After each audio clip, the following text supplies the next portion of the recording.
Hola a todos, bienvenidos. Este es un recorrido por la exposición Ires y Venires, el último proyecto curatorial que hemos realizado con la colección de arte del Banco de la República y un proyecto curado a 6 manos, entre Estrella de Diego, Julien Petit y yo. Básicamente hemos recopilado más de 60 artistas colombianos y más de 150 piezas. Hacer un recorrido exhaustivo por esta exposición es un tanto difícil, así que los invitamos para que nos acompañen físicamente en Casa Republicana. La exposición va a estar desde marzo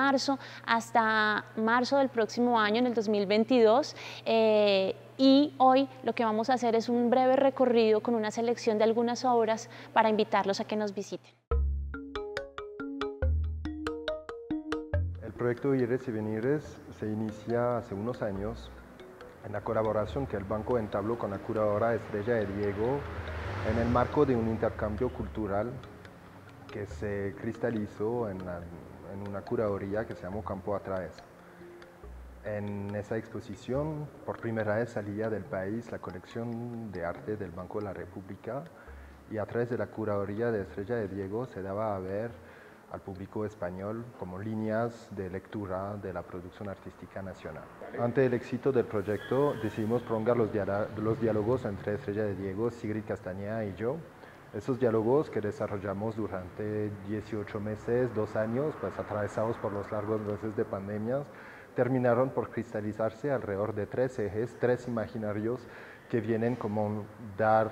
líneas de lecturas de nuevo sobre la producción artística nacional y la colección de arte del Banco de la República. Esos ejes son conquistas, coreografías y umbrales. El primer eje de la exposición se titula Conquistas y lo que hemos hecho los curadores aquí es desbordar ese concepto, no entendiéndolo solo desde manera histórica, es decir, pensando en la conquista de América en 1492, sino pensar en esas nuevas conquistas que se siguen dando desde este momento. Conquistas del cuerpo, conquistas de los territorios, conquistas de las ciudades, incluso esas nuevas lógicas de conquista que nos proporciona incluso las lógicas del narcotráfico.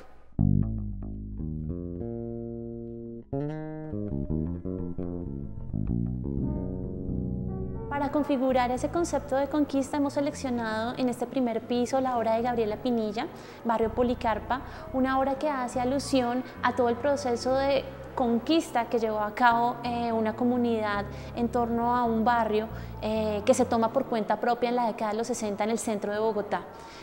A través de una investigación en periódicos, a través de una investigación con entrevistas de los mismos habitantes de este barrio, Gabriela empieza a configurar esa historia desde los años 60 hasta la actualidad, de cómo tras las luchas, tras oponerse al Estado, pues esta comunidad termina colonizando y haciendo valer su palabra frente a este territorio y configura un nuevo barrio que se llama el barrio Policarpa. A lo largo de estos dibujos, de los recortes de prensa y de las animaciones, Gabriela nos está hablando justamente de esas nuevas conquistas, esas conquistas que se dan en términos de las ciudades y en términos de la contemporaneidad. Como lo hemos visto con la obra de Gabriela Pinilla, se encuentra detrás de la noción de conquistas en Colombia como una compleja historia del fenómeno urbano. Lo hemos visto pues a través como de toda la gesta de la construcción del barrio Policarpa, que nos cuenta la Gabriela Pinilla, pero lo vemos como extendido en la exposición a través de distintas piezas, entre las cuales podemos como identificar estas 2 piezas que están al lado mío, una pintura de Sergio Trujillo Magnena, una cerámica, una escultura en cerámica de Miguel Sopo. La pintura de Sergio Trujillo Magnena, que se llama Barro Colorado, representa un paisaje urbano enfocado como en uno de los cerros orientales de Bogotá, ubicado en la localidad de Chapinero. La lógica de la perspectiva de la pintura es un poco invertida, en el sentido que el primer plano, que corresponde a esa franja de casas, digamos, esa franja netamente urbana, carece de una complejidad pictórica que podemos volver a encontrar en las partes superiores correspondiente a el barro colorado, es decir, como esta franja ocre, y a la parte superior de los cerros, pues la parte como todavía arborizada en este momento. Barro Colorado hace referencia a una hacienda, a una de las principales haciendas de extracción de la arcilla y de los ladrillos en esta época, en los años 40, cuando pintó esta obra. Lo que nos muestra también esta pintura, pues finalmente el verdadero protagonista de la pintura no es la ciudad que encontramos en la base de esta construcción piramidal, sino es más bien el barro, es más bien la montaña. Y entonces la relación que hay entre el ocre del barro colorado de esta hacienda, de la extracción ladrillera, con el verde común de la naturaleza todavía existente en la parte superior de los cerros. Entonces, pues finalmente, si esa montaña, si ese cerro orienta al protagonista de esta pintura, es que yo pienso que lo que está en el centro de esta composición, de este paisaje, es finalmente como dar a ver como la lenta erosión, alteración del paisaje natural bogotano por los efectos de desarrollo urbano en Bogotá en ese momento, obviamente efectos que son fuertemente condicionados por lógicas de desplazamiento político o económico, es decir, de desplazamientos generados por lógicas, de violencia política o económica en el país. Las personas llegan a Bogotá, la estructura demográfica de la ciudad empieza a cambiar fuertemente en este momento y obviamente la necesidad como constructiva cambia, evoluciona y entonces entramos en una lógica donde esa erosión de la forma urbana, que tiene que ver aquí por la extracción del ladrillo, la extracción de la arcilla para hacer ladrillo, pues tiene que ver con toda esa dinámica nacional que pasa por la ciudad. En esas figuras caminantes de Miguel Sopo justamente encontramos esa figura caminante y como laboriosa entre el campo y la ciudad, es decir, cómo lo podemos interpretar, obviamente con la esquematización del artista podemos ver que se tratan de figuras campesinas caminando, femeninas o masculinas, pero lo que nos pareció con los curadores muy interesante ahí es la misma factura de esa cerámica que está netamente muy cercana, digamos, a la factura como de un ladrillo un poco artesanal, crudo, no un ladrillo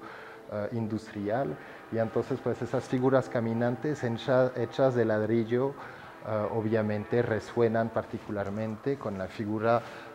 pintura de Sergio Trujillo y como la lógica interna de esta pintura detrás de este paisaje un poco anodino y obviamente pues tiene que ver con todo lo que habíamos podido ver justo antes con la obra Barrio Policarpa de Gabriela Pinilla. Volveremos a encontrar esas lógicas del desplazamiento, ya sea político o más geográfico, en distintos momentos, secciones de la exposición, por ejemplo,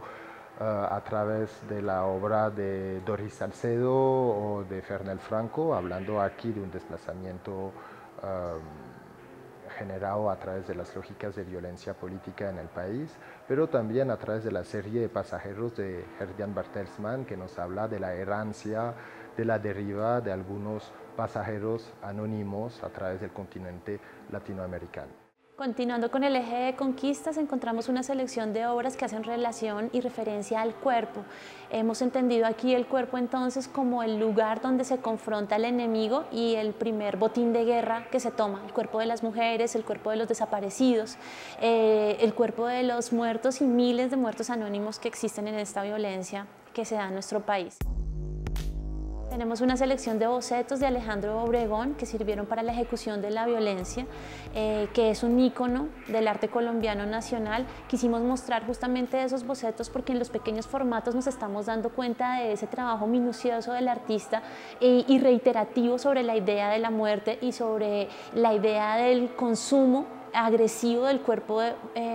femenino en la guerra. Y eso era lo que queríamos hablar un poco aquí, ¿no? Entender ese cuerpo que se despoja, ese cuerpo que se toma como símbolo de victoria de uno sobre el otro, y por eso encontramos pues obras como las de Doris Salcedo, estas camisas que están de alguna forma embalsamadas, enyesadas para recordar y permanecer y dejar ahí como perenne ese recuerdo del ser desaparecido y esas rutinas que sobre lo desaparecido se generan por parte de quienes los esperan, es decir, las madres, las esposas, los hijos, hijos, a los cuales los únicos que le queda pues es la ropa de estos personajes. El artista lo que hace acá es hacernos una alusión y una metáfora a que esa memoria queda en esas prendas y que todos de alguna forma, todos en este país estamos cargando esa memoria de todos los desaparecidos. También encontramos la obra de Fernel Franco, Amarrados, una selección de 3 fotografías de esta serie que, si bien no nos hacen alusión directa a un cuerpo, sus formas y su idea como de representación nos está llevando a pensar en esos cuerpos embalsamados, amarrados, desaparecidos,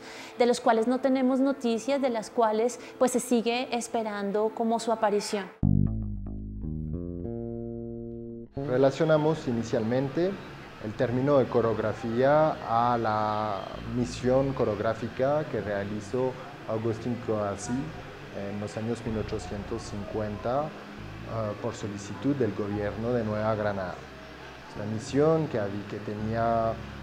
un corte netamente científico buscaba finalmente como un estudio de la especificidad cultural, natural, colombiana, es decir, al final la misión coreográfica permitió como una distinción de la identidad natural, cultural, demográfica también del país. En coreografías, en la exposición, nos basamos en esa comprensión inicial de la misión de Agustín Codazzi, pero tratamos de hacer desbordar un poco ese contexto inicial de lectura del término. Por coreografías entendemos entonces aquí esa persistencia de la mirada proyectada sobre esa especificidad, esa distinción cultural colombiana a lo largo de la historia artística nacional. La definición de la marginalidad, o por el contrario la definición de una normalidad, hacen parte de los discursos, de las reflexiones alrededor de las cuales artistas han trabajado a lo largo de la historia de Colombia y que vamos a encontrar en este eje de coreografías. A partir de una primera obra que es Clases de Cuchillo de Edwin Sánchez, que vamos a encontrar en el centro de esta sección, la curaduría se despliega a través de distintas piezas que cuestionan, profundizan esta reflexión sobre la definición de lo que es normal y de lo que es marginal, lo que es anómalo. A partir de esta obra central de Edwin Sánchez, donde Jimmy, un atracador bogotano, enseña al público una manera de dibujar el mejor diseño de un cuchillo, la mejor manera de hacer un cuchillo sin tener un cuchillo, o sobre todo la mejor manera de usar ese cuchillo en una riña callejera. Esta obra la curaduría deriva hacia distintas piezas que vienen como profundizar, como extender el discurso sobre la definición de ese margen o de esa población tildada de anómala en el contexto colombiano. Entonces encontraremos una obra de Juan Fernando Herrán que se llama La Vuelta, que es un trabajo de investigación artística que realizó el artista durante varios años. Estamos presentando como el documental que se llama La Vuelta, pero también esas fotografías que están aquí detrás, fotografías de gran formato realizadas por las artistas que pertenece a la serie que se llama Ejercicios de Vuelo y que nos muestra como el paso repentino, fugaz de motocicletas en calles de comunas de Medellín. La Vuelta, ese trabajo investigativo de Juan Fernando Herrán, siendo como una reflexión sobre el fenómeno de la moto en la juventud medellinense, obviamente en resonancia con el fenómeno del sicariato o del narcotráfico en los años 80 y 90 en la capital de Antioquia. La curaduría deriva también después en obras pocas vistas de Roberto Páramo, que muestran como figuras marginalizadas de la vida bogotana en la primera mitad del siglo XX, con un texto que acompaña esas imágenes que vienen tal vez como volver aún más sensible el proceso de marginalización operado por el artista pues a través como de la pintura de esos personajes, dejó aquí el público descubrir esos textos y llegamos también a la famosa fotografía de Vicky Ospina, La Gallada, que nos muestra un conjunto de gamines en el barrio de Las Nieves y bueno, esa fotografía icónica de la fotografía de los años 70 en Bogotá, de esa fotografía que tiene como una estética urbana tan fuerte, se acompaña de 3 otras imágenes recientemente adquirida en la colección del banco y que nos muestran un poco como los alrededores, lo que está fuera del cuadro, de esa imagen tan famosa de la precariedad o de la indigencia infantil en la calle de la capital en los años 70. Yo creo que ese conjunto de imagen permite un poco como observar, entender como tanto las condiciones de vida de esos gamines, pero también, sobre todo, la manera a través de la cual la fotógrafa trabaja y se puede acercar a ellos, etc. Al lado de ese conjunto de obras encontraremos una obra un poco como al lado, un cuarto aislado que se llama Baño en el Cañito de Wilson Díaz, y yo creo que entra en resonancia con esa indigencia infantil que evoca Vicky Ospina en sus fotografías, en el sentido que la obra de Wilson nos muestra a un grupo de 3 combatientes, soldados, que se están bañando, que están peinando en este momento, a través de un video y de 2 fotografías. Obviamente esos combatientes, pues rápidamente la mirada se da cuenta que son niños, y pues obviamente la condición de adolescentes o de niños de esos combatientes viene a alterar como toda una construcción del ethos del soldado, una construcción masculina, virilista, de lo que debería ser un combatiente, y que obviamente pues nos permite entender las condiciones de marginalización de esos niños dentro de una lógica política que parece superarlo. Una de las cosas que quisimos hacer en la exposición fue de alguna manera invitar algunas piezas de otras colecciones, de las colecciones de la Biblioteca Luis Ángel Arango. Nos trajimos unas cartografías y una selección de fotografías de este archivo, el archivo de José Marulanda, un archivo que nos parecía, pues en la medida que lo fuimos viendo, nos parecía increíble. Compuesto por 1.200 piezas, José Marulanda era el asistente del taller fotográfico de Benjamín de la Calle, uno de los fotógrafos de principios del siglo XX más importantes en Colombia. Lo que hacía Benjamín era, pues durante sus jornadas, recibir a sus clientes y hacer las fotografías, pero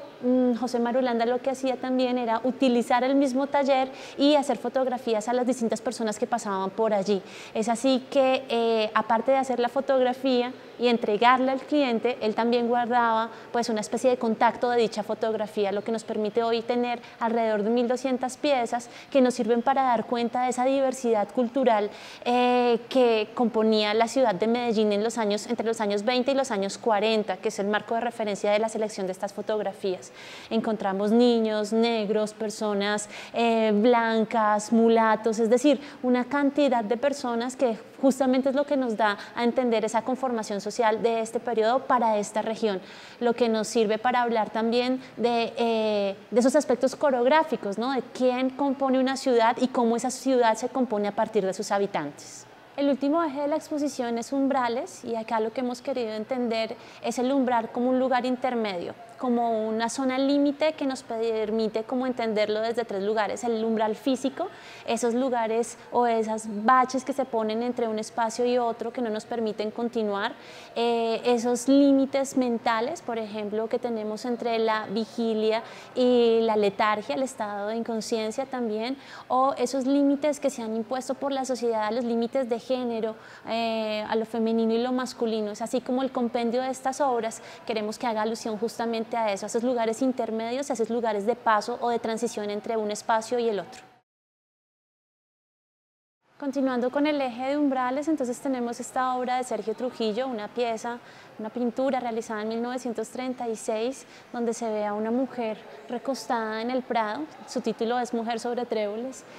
y la hemos utilizado acá para representar esa idea del umbral. El umbral en varios sentidos, el umbral entre lo líquido de este río que estamos viendo acá y de la tierra, ¿no? Sobre ella, la cual está ella recostada, pero también ese límite que marca la falda. Aquí como la falda y el sentido de lo femenino en este eje en su totalidad ha sido muy importante. Tenemos la falda de Adriana Salazar, o tenemos ese concepto de lo femenino que se quita y se desviste y se despoja todas sus vestiduras con Nadia Granados. En esta pieza en particular vemos toda la destreza pictórica de Sergio Trujillo, y además nos está condicionando un momento histórico particular, los años 30 en Colombia, donde este tipo de representaciones que para nuestros ojos serían muy cotidianas y tranquilas en la actualidad, para ese momento eran pues incluso bochornosas. De hecho, Sergio Trujillo fue perseguido por este tipo de representaciones, fue juzgado por la sociedad y sobre todo por la iglesia, porque se decía que sus representaciones eran demasiado evidentes y evidenciaban como demasiadas partes físicas o el cuerpo de sus representaciones. Esta mujer insinuosa frente a los peces que están allá en el río, con la falda que se corre, pues nos está hablando justamente de esos límites que están a punto de romperse, de esa modificación de la pintura que se va a dar y de esas formas representativas en la pintura colombiana que se daría sobre la segunda mitad del siglo XX. Hay distintas maneras de conectar o de relacionar las obras entre ellas en la exposición. El público podrá hacerlo por medio de las épocas, por medio del mismo discurso, una temática de las obras o de una misma técnica, por ejemplo. La conexión también se puede hacer a través de la simple materialidad de la obra. En este caso, la materia que nos interesa es la tela, una tela que encontramos obviamente en el centro de la sala con la obra de Adriana Salazar, pero que vamos a volver a encontrar a través de las piezas de Víctor Robledo, ejercicios fotográficos donde el artista templa una tela frente a un ventanal y entonces juega con las transparencias y el efecto de luz que su dispositivo le permite, pero también una tela que, como ya lo hemos visto, encontramos a través de la falda de la mujer rendida a la naturaleza en la composición pictórica de Sergio Trujillo Magnenat. Una tela entonces que nos impide supuestamente de discernir como toda la intimidad del cuerpo de la mujer, pero una tela también pues que en ese caso finalmente, como lo podemos ver a través de la mirada de los pescados, determina una materialización de este umbral. Entonces, la tela como umbral la vamos a encontrar en distintos lugares de la exposición, limpia, inmaculada, como lo acabamos de ver en la obra de Adriana Salazar, de Sergio Trujillo Magnenat, pero también en la obra de Víctor Robledo, pero la vamos a encontrar manchada, sucia, destrozada, por ejemplo, en otra pieza a través de otras obras, por ejemplo, como las obras de Beatriz González y de Nadia Granados.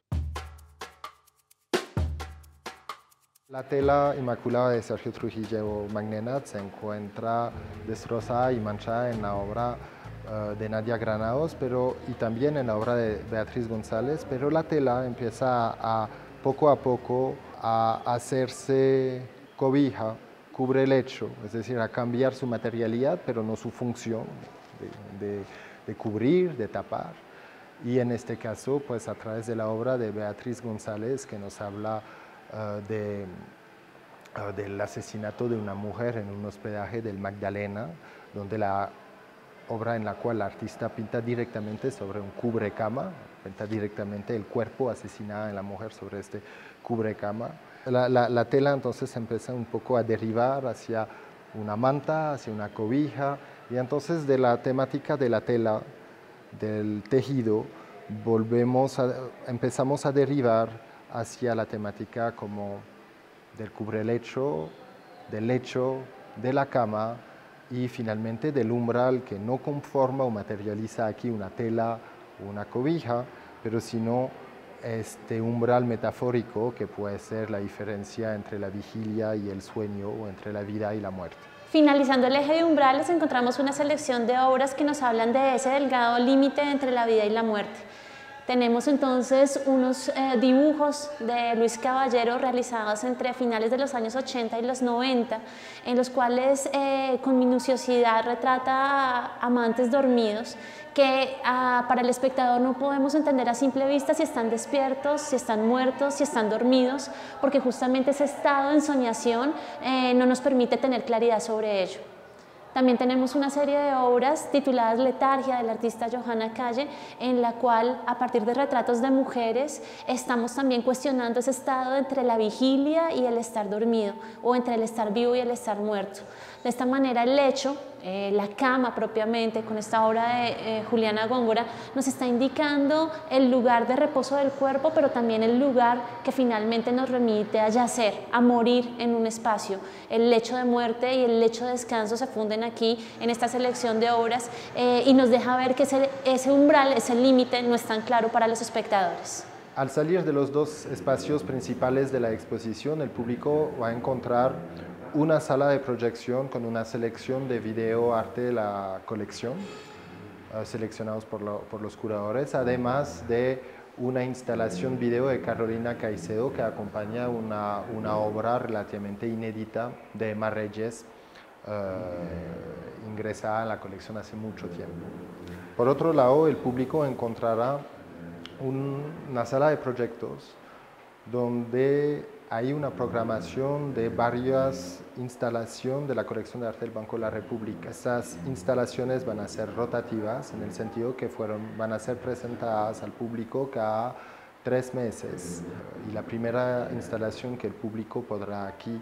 conocer es la instalación que se llama Off, lejos del lugar, de Ícaro Sorval. Encontraremos en estos espacios posteriormente las obras de Pedro Manrique Figueroa, Filosofía, y Santo Job, de José Alejandro Restrepo. Como lo han visto, se trata de una exposición muy larga, de un recorrido demorado que seguramente no alcanzará el público en realizar en una sola vez. Es una exposición entonces que los invita a regresar. Aquí los esperamos entonces muy pronto en los espacios expositivos de la Casa Republicana de la Biblioteca Luis Ángel Arango del Banco de la República.